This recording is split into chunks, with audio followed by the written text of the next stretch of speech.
स्वभावचिन्मयानन्दम् कृपापूर्णम् जगत्पतिम् हरिषड्वर्गजेतारम् नित्यानन्दगुरुम् भजे। स्वभावचिन्मयानन्दम् कृपापूर्णम् जगत्पतिम् हरिषड्वर्गजेतारम्. Let me read the sutra.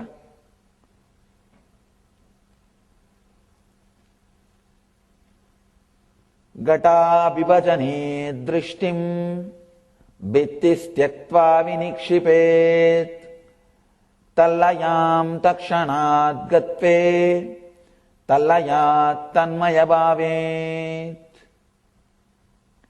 At the edge of the deep well, look steadily into its depths until the wondrousness happens to you. Very powerful technique.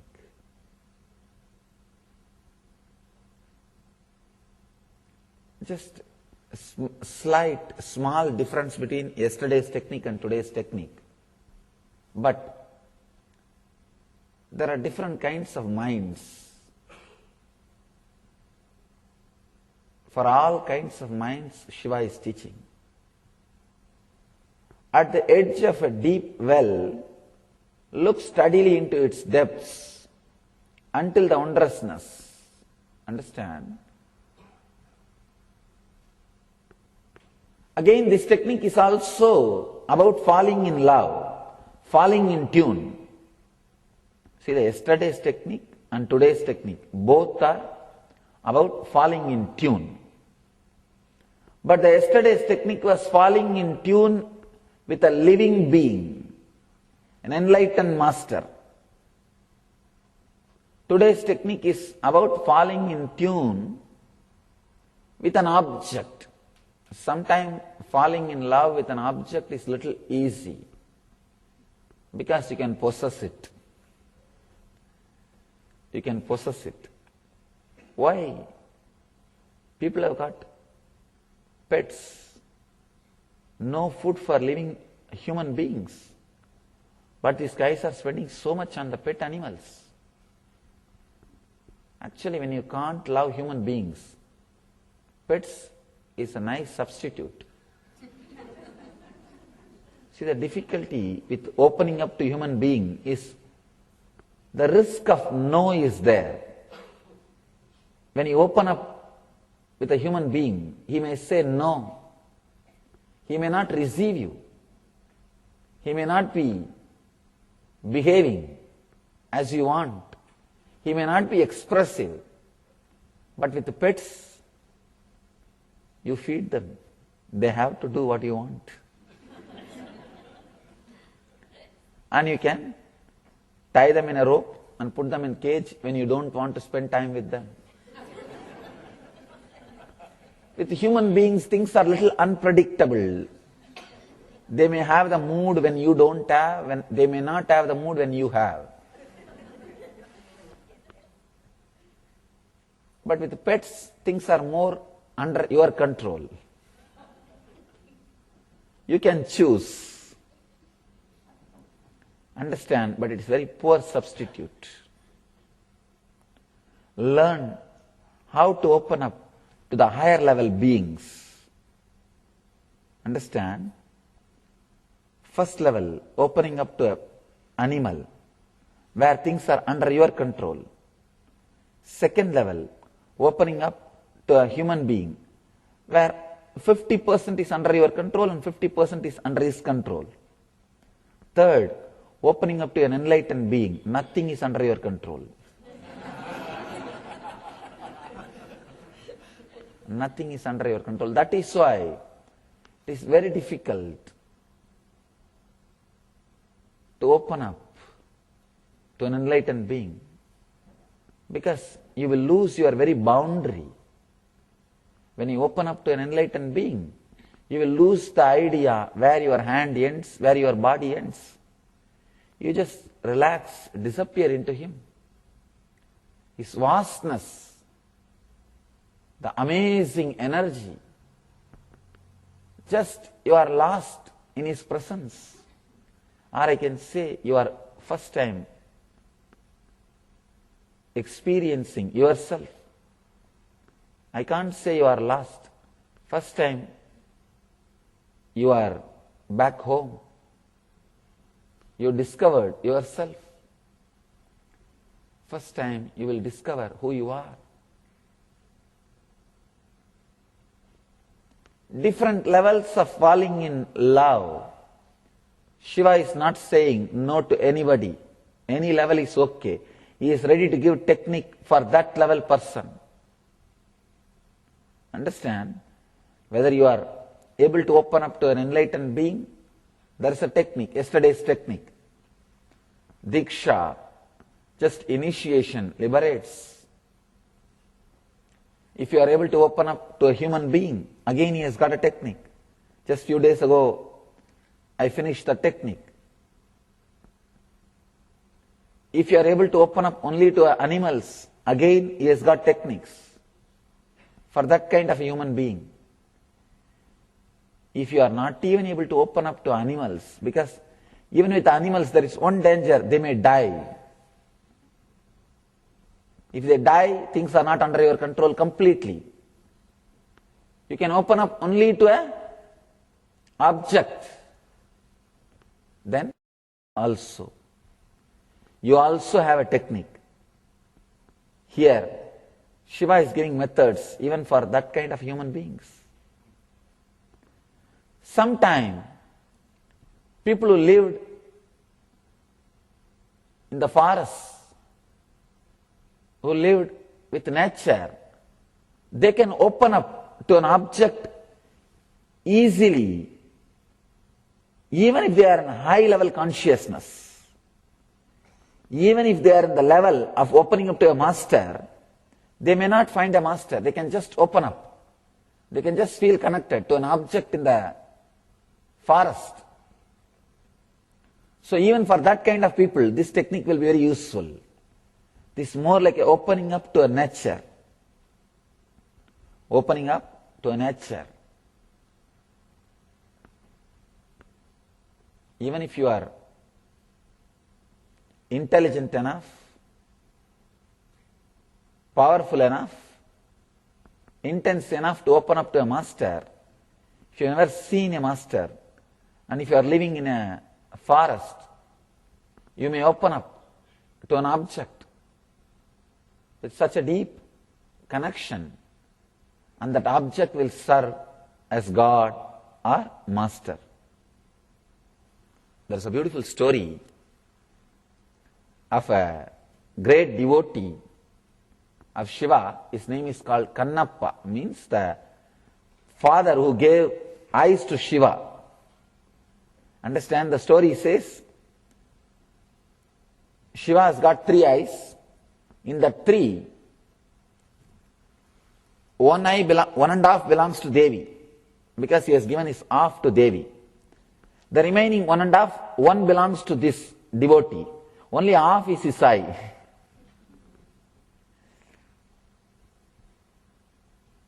Let me tell the story. It's a beautiful story. There was a hunter in a forest. That guy, his only work is from morning till night, he will hunt animals, cook them, eat, sleep. That's a life. Fortunately, did not get civilized. Sometimes civilization takes away some beautiful things in the human beings. Sometimes they are too costly than the civilization.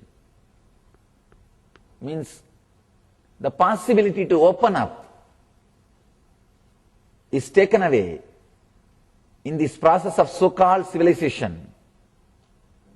Fortunately, this guy, even though lived as a hunter, did not lose that dimension of his being.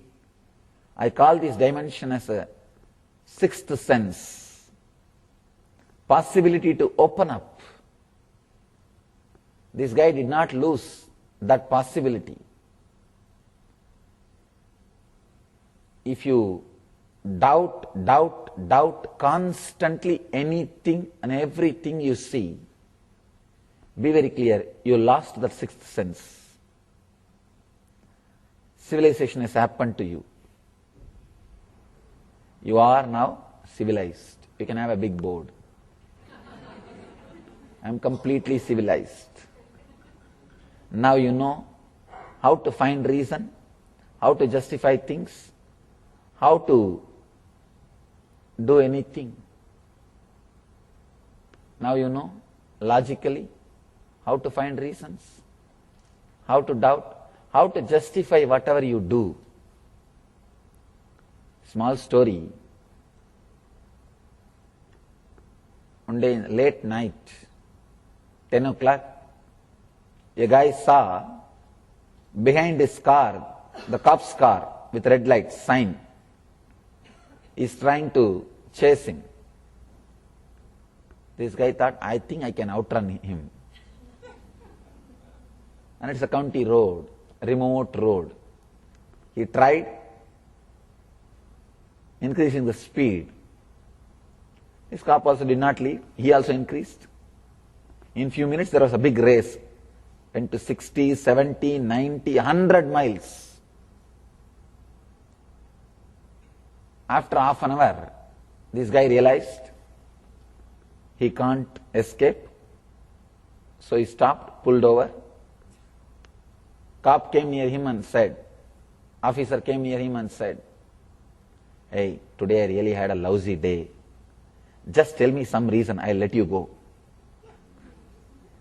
Just tell me some reason, I'll let you go. The guy thought for a moment and said, yes, I know the reason why I ran away, looking at you. He said, what? 3 weeks ago, my wife ran away with a police officer. When I saw your car, I thought you are the officer and you are trying to bring her back to me.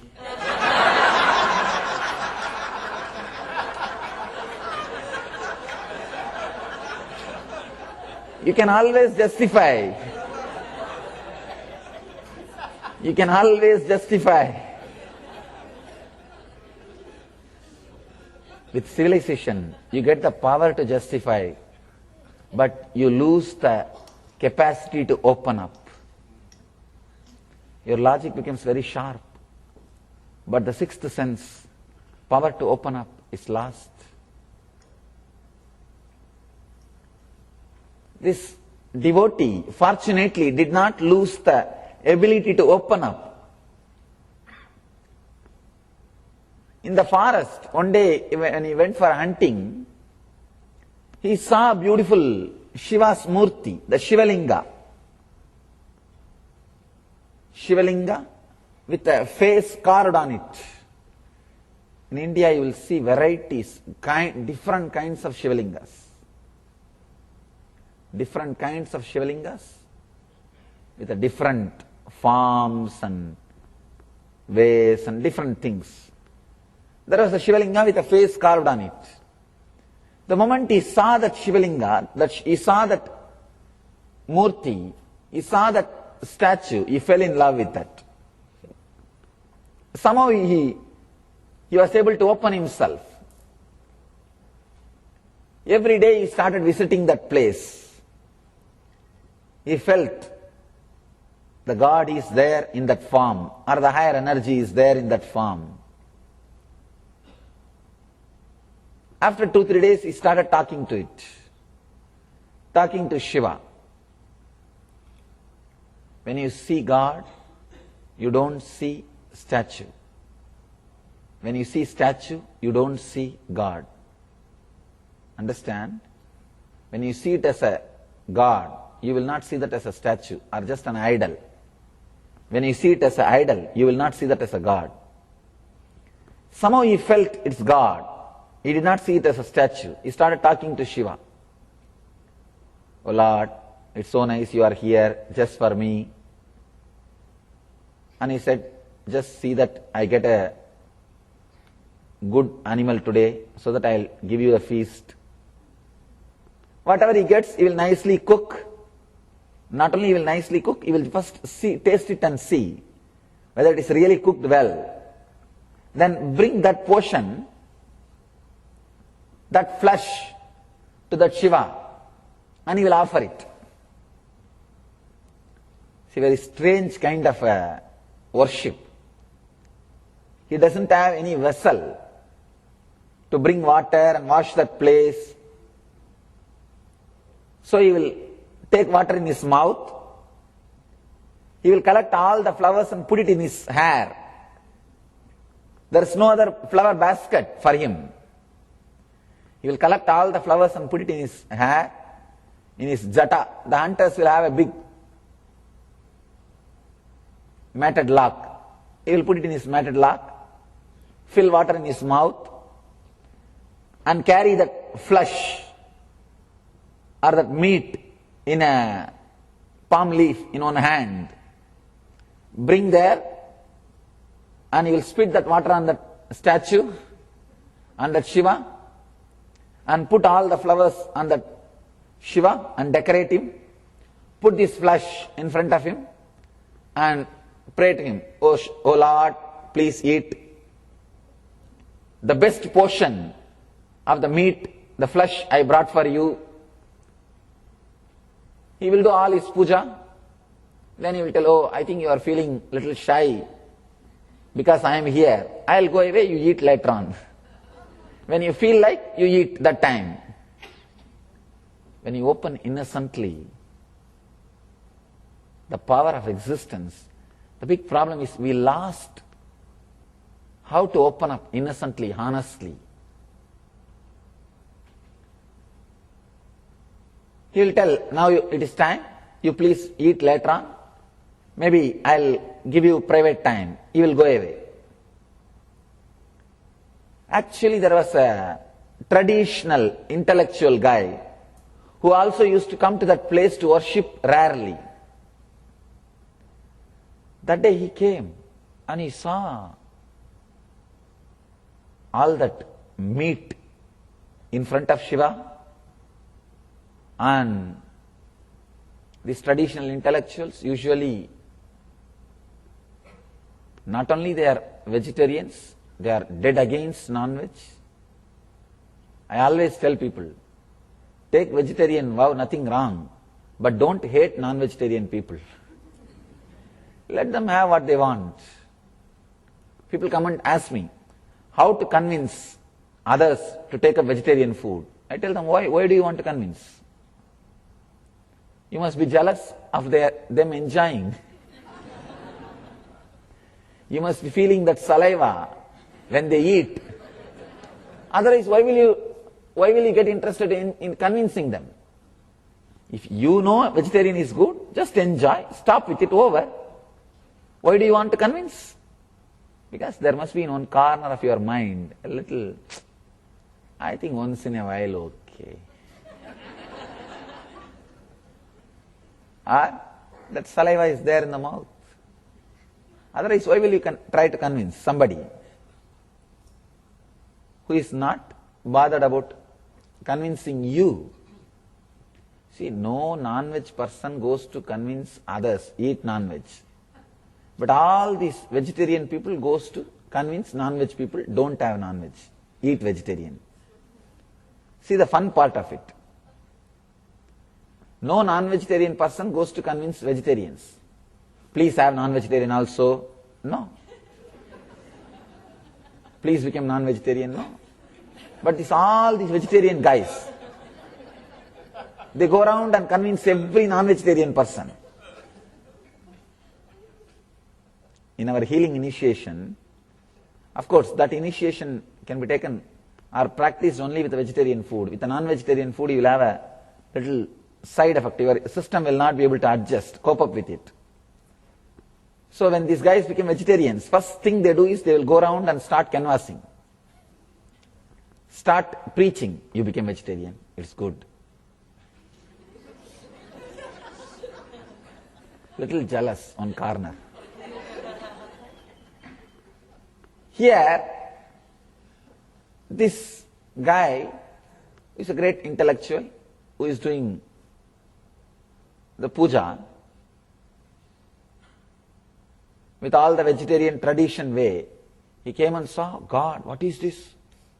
All non-veg things are lying. How can this happen? He threw everything out, cleared the place, And he did formal worship of bringing water from in a proper pot and cleaning the spot and did everything. And then went away. After a few days, again this hunter devotee came. Again he did his own way of worship, pouring the water, spitting, not even pouring.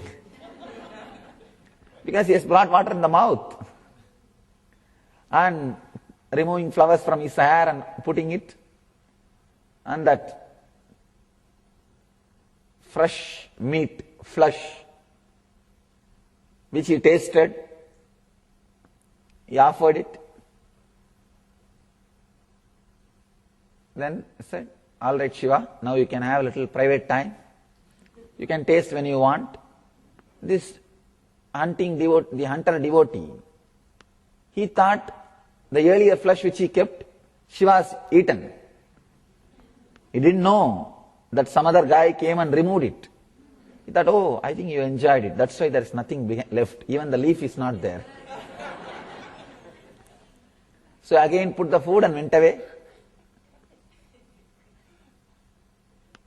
Again, this traditional orthodox devotee, intellectually, this guy came and saw, oh God, once more this meat. Who is doing this sacrilegious act?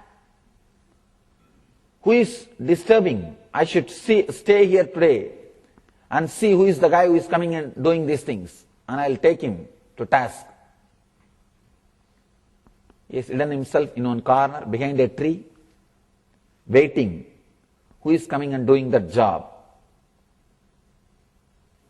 After a few hours, as usual, our devotee came and he saw, oh God, you finished this meat also. That's nice, but I brought some more for you. So he came and did as usual, spitting the water, putting the flowers, and he put all the meat in front of the God and started his puja.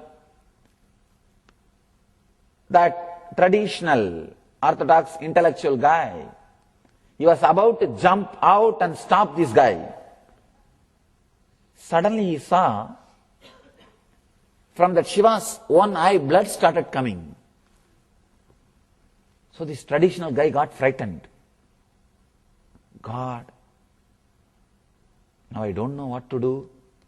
Let me just see what will happen. I think now Shiva himself is going to punish this fellow. This guy will be punished by Shiva himself. Let me wait and see how Shiva punishes. When this hunter devotee, Kannappa, saw the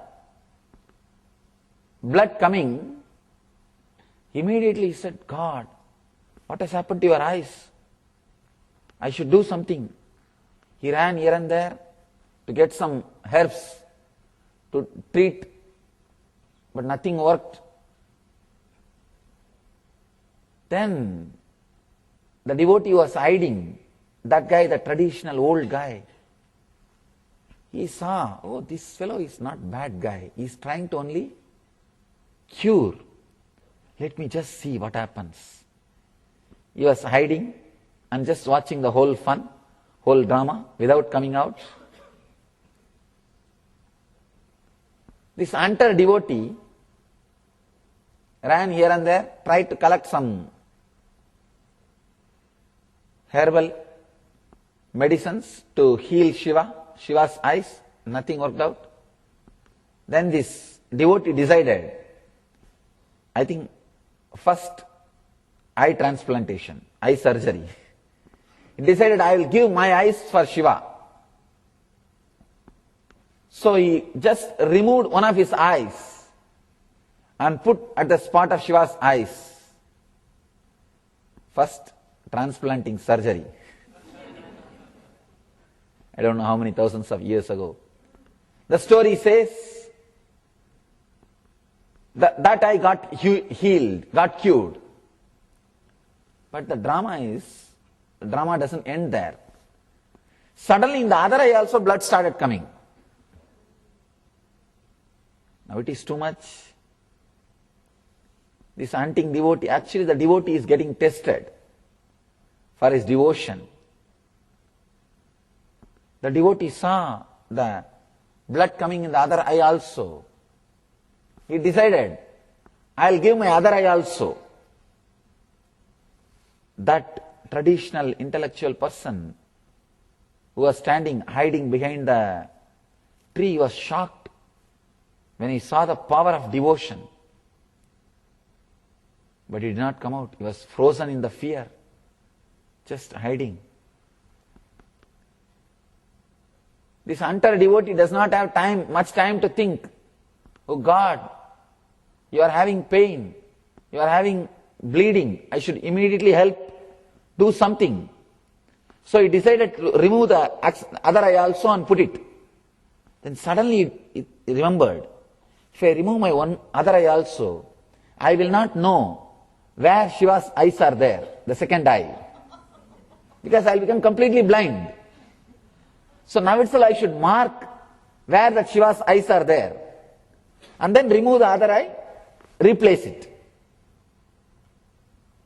The donor and the surgeon, both are same person. Not only he is donating, he himself is doing the surgery also. So he put his hand and he started removing the eye, but he was not able to remove with one hand. So he has to use the arrow to remove his other eye. He needs two hands. So he put his feet on the second eye, Shiva's eye. Understand? He put his feet on Shiva's second eye, where that spot is there. And about to remove the second eye, Shiva appeared. The story says, Shiva appeared. My son, I have just tested your devotion. I have just tested your devotion. Whatever you did, if you see from the physical level, normal level, it is sacrilegious. Spitting water, putting the flower which was used, put in your head, and offering the meat which you tasted. Finally, above all, putting your feet on that God. But your devotion is so amazing, so great. Your devotion is such, from today you will be called as Kannappa, means father who gave me eyes. Understand? Only your father can give some part of your body. Only your father or mother can give some part of your body. At least in those days, when transplantation was not common.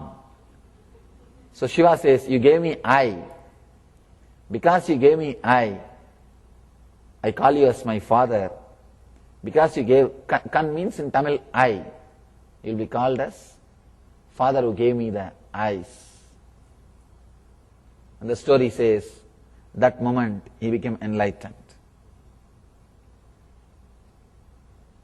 That old guy who was hiding, he ran and fell at the feet of the hunter devotee and said, I have never seen this devotion. What you have done may be not according to the tradition, but even your devotion is beyond tradition. His devotion, feeling connected, opening up. Somehow he opened up to a statue, to an idol, just to one murti. And he felt Shiva is there. And he was running around like it is his responsibility to take care. His whole day, whole life, Shiva has become center. His whole being, he has become center. That is why he is able to go to the extreme of removing his both eyes, his two eyes.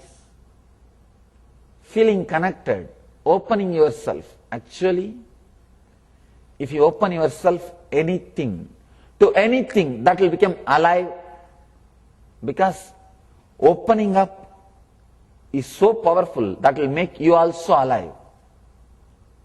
As I was telling you yesterday, whenever you feel life, energy in you, be very clear, you are opening up. That is the only thing which can bring energy and life to you. That is why when you are in love with somebody, you are so energetic, high, not after marriage.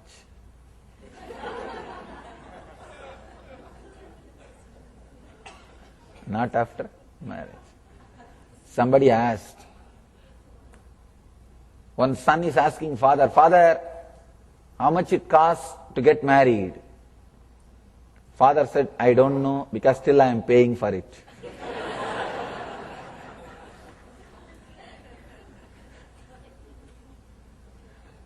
Son asked the father, "Father, in those days, ancient India, it seems that men will not know about women till they get married."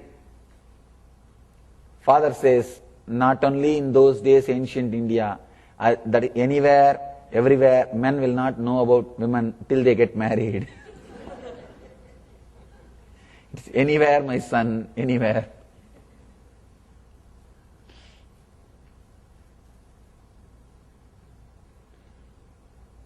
When you are in love, your whole being is filled with energy, means you are open.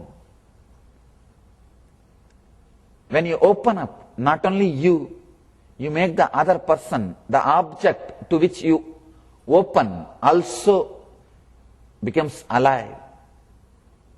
When you open up, not only you, the object or the person to which you open up, that also becomes alive. That also becomes divine. Shivoham, Shivoham, Shiva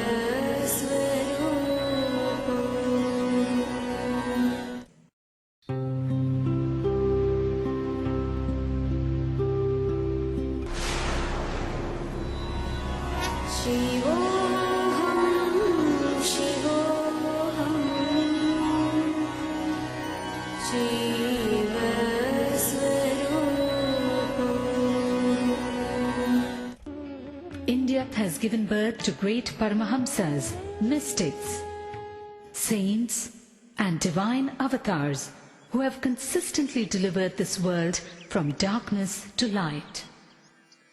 One such enlightened master, exuding divine grace, overwhelming compassion and unfathomable spiritual knowledge, all at a very young age, is Paramahamsa Nithyananda. कोटि सूर्य स्वरूपिणं आनन्दगन्ध ईश्वरं भक्तहृदय निवासिनं नित्यानन्दं नमोस्तुते कोटि सूर्य स्वरूपिणं आनन्दगन्ध ईश्वरं भक्तहृदय निवासिनं नित्यानन्दं नमोस्तुते. Nithyananda was born as Rajashekharan, the second son of his parents Arunachalam and Lokanayaki, in the temple town of Tiruvannamalai, South India. 10 days after he was born, the family astrologer predicted that Rajashekharan would grow up to become a Raja Sannyasi and guide the world, something his parents were not happy to hear. At the age of 10, Rajashekharan was initiated by Raghupati Yogi. In his moment of initiation, Rajashekharan was blessed with a vision of Parashakti. He went home and carved the vision he had in soapstone.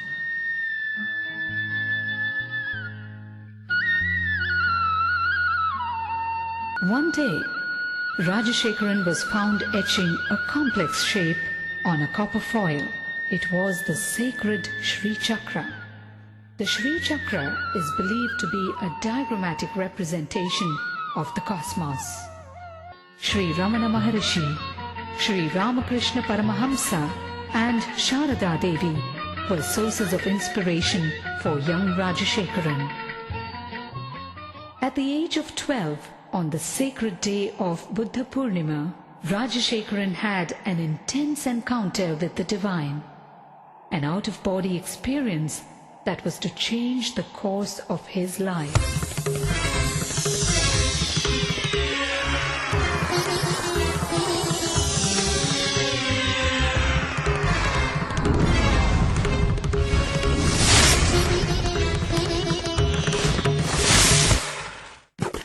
By his 17th year, Rajashekharan's spiritual quest became too fierce to be ignored.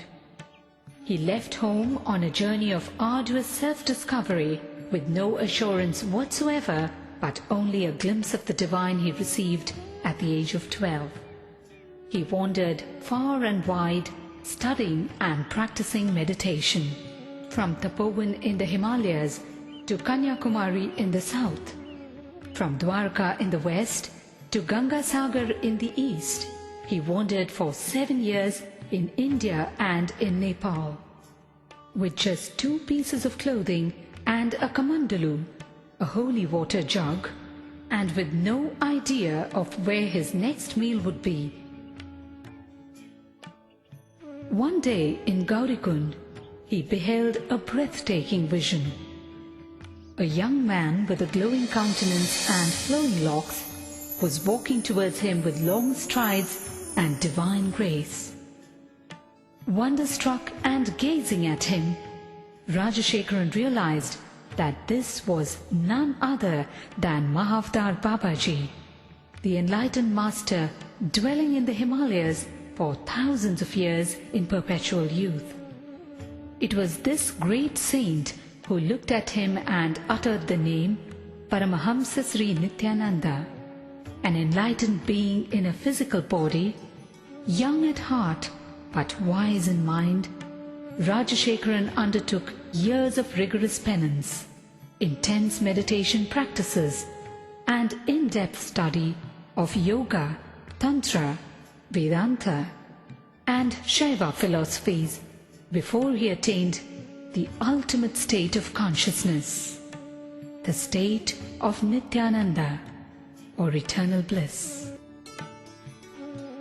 Word of the charismatic saint rode the winds in every direction. People visited Nithyananda from far and near. Effortlessly, he won their hearts. The time had come, and Nithyananda was ready to execute the real purpose of his divine birth. The purpose as a guru, as a master to the entire humanity.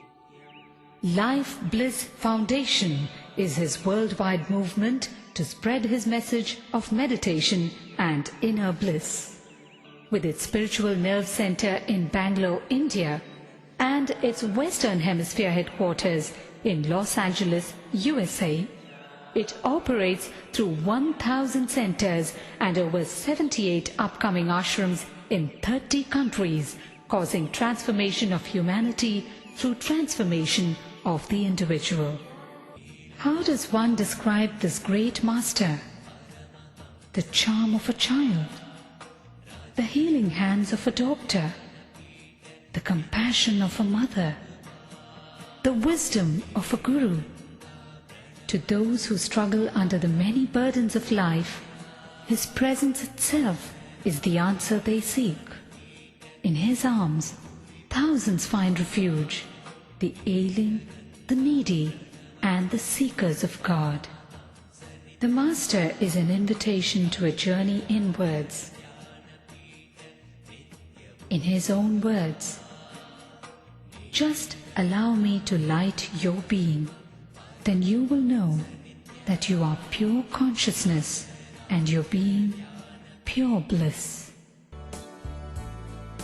Nityam Sharanam Gacchami, Dhyanam Sharanam Gacchami, Anandam Sharanam Gacchami, Nithyananda Nityanandam Sharanam Gacchami. Nityam Charanam Gacchami. Dhyanam Charanam Gacchami. Anandam Charanam Gacchami. Nithyanandam Charanam Gacchami. Nityam Charanam Gacchami. Dhyanam Charanam Gacchami. Anandam Charanam Gacchami. Nithyanandam Charanam Gacchami. Nityam Sharanam Gacchami. Dhyanam Sharanam Gacchami. Anandam Sharanam Gacchami. Nithyanandam Sharanam